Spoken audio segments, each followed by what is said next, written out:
So you have attack prosecution's experts.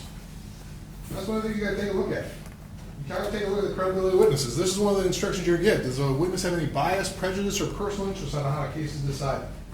And that includes the experts. That includes everybody here. So you want to compare experts here. Let's compare for science. For science is not an expert entity. For science is an advocacy group for police officers. That's what they're there. Or bond cleaning, and that's their network. That's their whole thing. So you want to compare about why not to believe somebody. Why would you believe an entity that starts out with giving the benefit of the doubt to the officer? That was Von Kleem's testimony. He starts out. So how can you be impartial? How can you be coming from a position of neutrality when you start out, you're going to give the benefit of the doubt to the police officer? Which goes into them finding 98% of the time officers acted appropriately. What other profession is that infallible? What other profession? Name one that they're correct 98% of the time. So that goes into how do you believe they're experts? See how they parade a bunch of experts out here. And it gives you just an insight of what happened. If you guys remember my question to Mr. Bartel. I said, well, geez,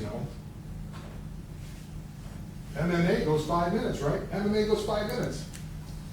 Well, that was the dumbest question ever made in the history of cross-examinations because the disdain from the stand just oozed out of his pores. How could you can't compare an officer to an MMA fighter? MMA fighters train for 3 hours a day, so whole years, and blah blah blah.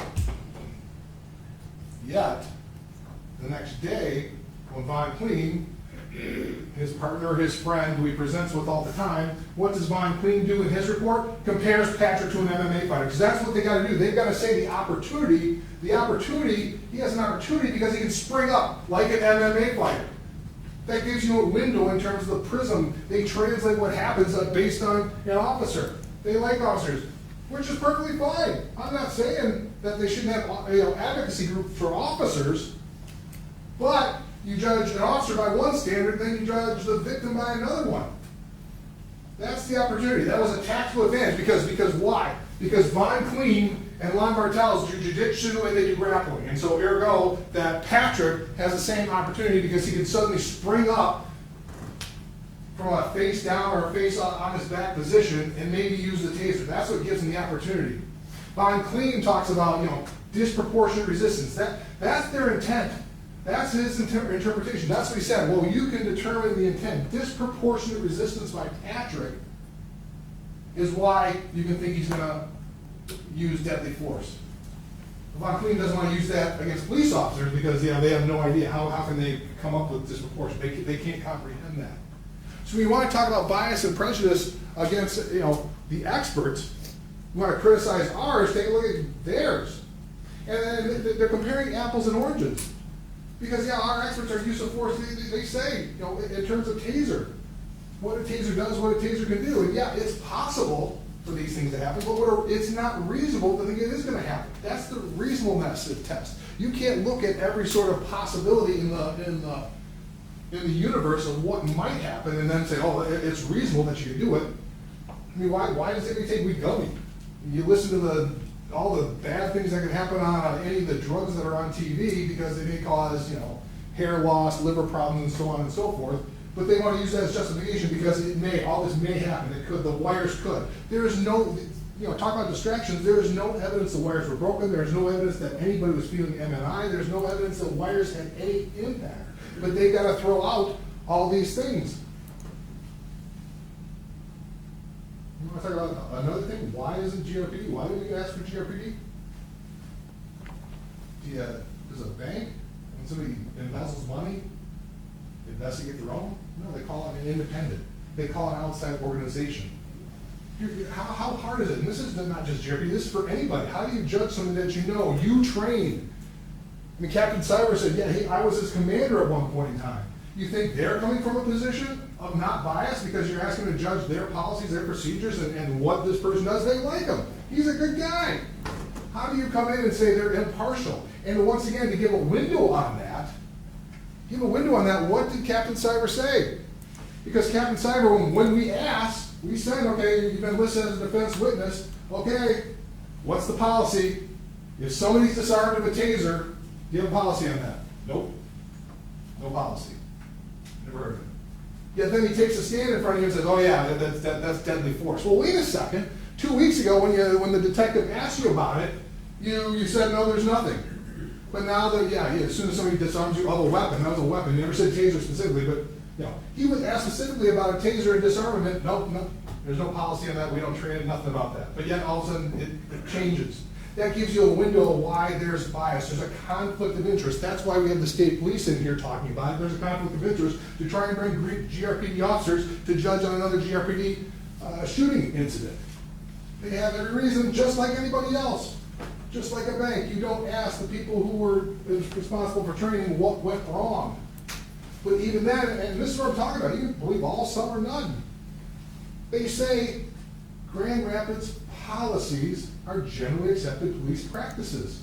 They're one and the same. There's no difference. Both of them say that. So to create this, he doesn't know what generally police practices are because he wasn't trained on them, it's just a fallacy because it's one and the same according to GRPD. But the other example is Officer Beatty. Why couldn't he talk to the officer? No, I got better things to do. He doesn't want to talk to an officer to give him, I'm not disputing. It's not a dispute. Yeah, when you use deadly force, that's what's trained. You use deadly force, you're going to shoot to kill. They're not going to try and shoot an arm off. They're not going to try and shoot a foot. That is, why do you want to talk to the detective about that? And so he trains, he was part of his recruit class. It's somebody in-house. You can't ask somebody in-house to be completely impartial and unbiased when you ask them to do stuff like that. But when you look at it, when you think about it, when you try and compare in terms of what's going on between these experts, compare the experts, what about Sergeant, I think it was Johnston, the first sergeant on the scene? Let's remember his testimony. Remember what he said? Did he or did he not sound like Seth Stoughton? Because he was worried. He said, yeah, we pulled up. I couldn't see inside that car. I didn't know what was going on in that car. I didn't know what the individual that was standing outside the car had. He could have a gun. That's what we teach. We don't know what's going on. I mean, that's the thing. He's got 3 officers at the time, all with handguns drawn, and watch the body cams. How carefully they approach that car because they don't know. That's what they're trained. So it's kind of a contradiction in terms to say, yep, it's okay for a single officer all by himself to run after and chase and tackle somebody, which flies in the face of their policies that says don't do that you saw. That's a big difference there. How can you chase if they're treating everybody, 3 officers on scene being that careful? Why is 1 officer all by himself? That's okay. That's fine. And so it's not distraction. So what is the purpose of the reasonableness of the officer's actions when you're looking at the totality of the circumstances? If it's just as many times you snap your hands, there's no totality of circumstances. It's just looking at that moment, period, and what's the purpose of the totality of circumstances, looking how the officer got into that situation. There is no purpose. There is no totality of circumstances. Oh, he was somebody had a taser, you can shoot him. And the interesting thing was, because who did they say?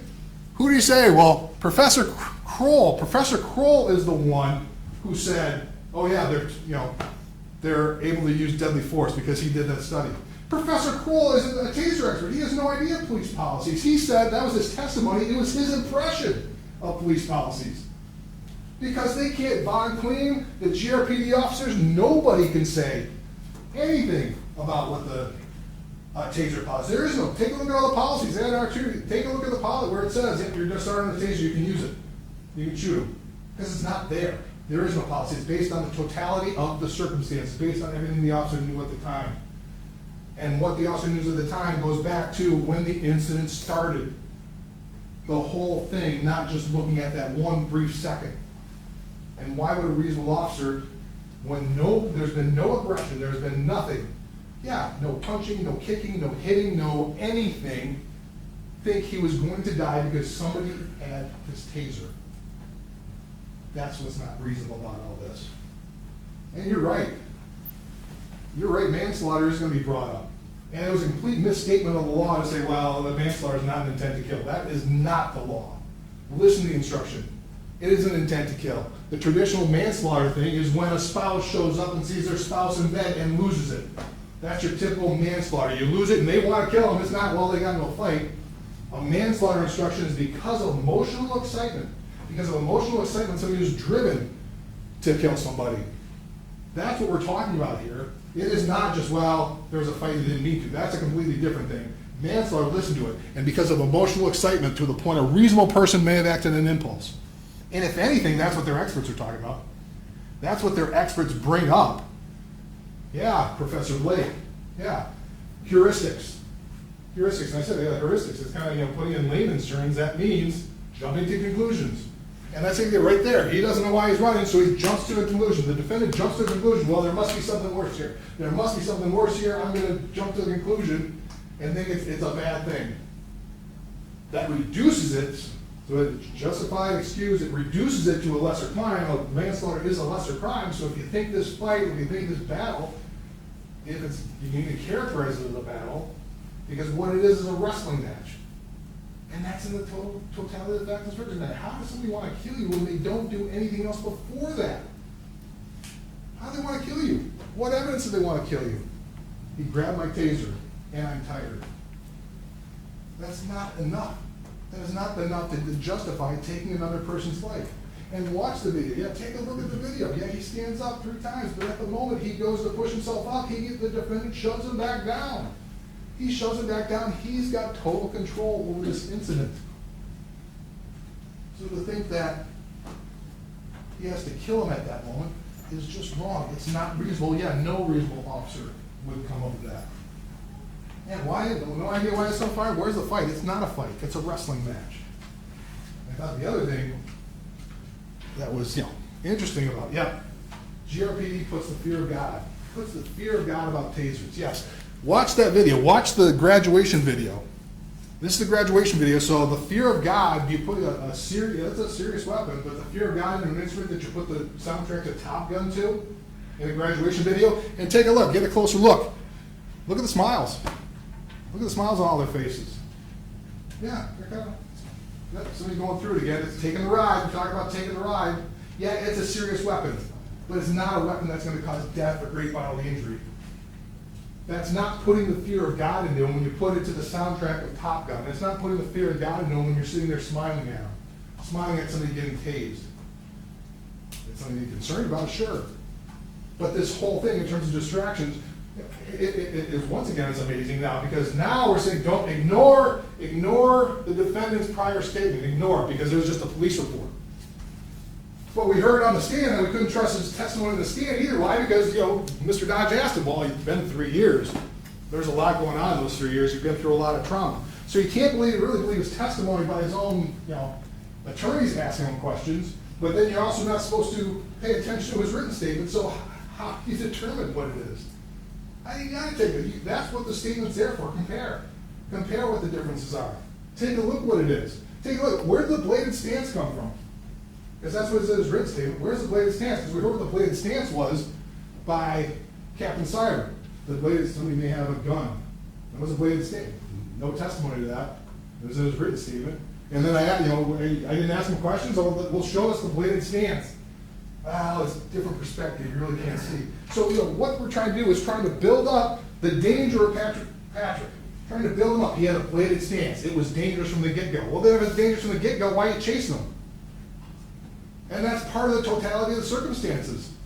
You think you may have a weapon, you shouldn't be chasing them. That's what GRPD policy says. It's a bad idea to do that. And you got to take a look at everything that led up to the decision to fire that shot. And simply getting up is not enough with the taser. He has gotten up 3 prior times and has done nothing. Has done nothing other than try and get away. But you're supposed to jump to the conclusion, using heuristics, jumping to a conclusion that he's going to kill you. That is not reasonable. It may reduce it. Maybe it's manslaughter, but it doesn't excuse it. It doesn't say, yep, go on away. You did nothing wrong here. So when you're looking at everything, it's a big decision. But a reasonable doubt, we'll hear, I've talked about it before, a reasonable doubt is a fair, honest doubt. But it leaves you firmly convinced. Firmly convinced based on the evidence. Based on the evidence that's presented here. I think when you look at this, when you look at the facts, when you look at the evidence, you should be firmly convinced that there was a homicide here, there was a murder. It was second-degree murder. It was a death caused by the defendant. He intended to kill, and there is no justification for it. Simply having a taser with nothing more does not think, oh, I'm gonna die. We've had all kinds of people up here saying, yeah, we survived, we got tased numerous times, Vine got tased in the head, he's still talking about it, lasts about 30 seconds. And even in terms of you want to talk about reasonable, yeah, use their expert, use Professor Kroll. It's never happened in the history of policing, where an officer's been tased, disarmed his weapon, and killed. And it's his impression that's because they kill. But the one thing where he said is it's happened 9 times where a person's actually been tased, an officer's actually been tased, but in the other case, the majority of the time, nothing happens. They want to, every possibility to consider, you have to consider what's reasonable. If you have a reasonable doubt, the defendant committed a crime of homicide. At best, he committed a crime of manslaughter, but he is not justified. He is not excused. Patrick was not a threat. Patrick meant no harm.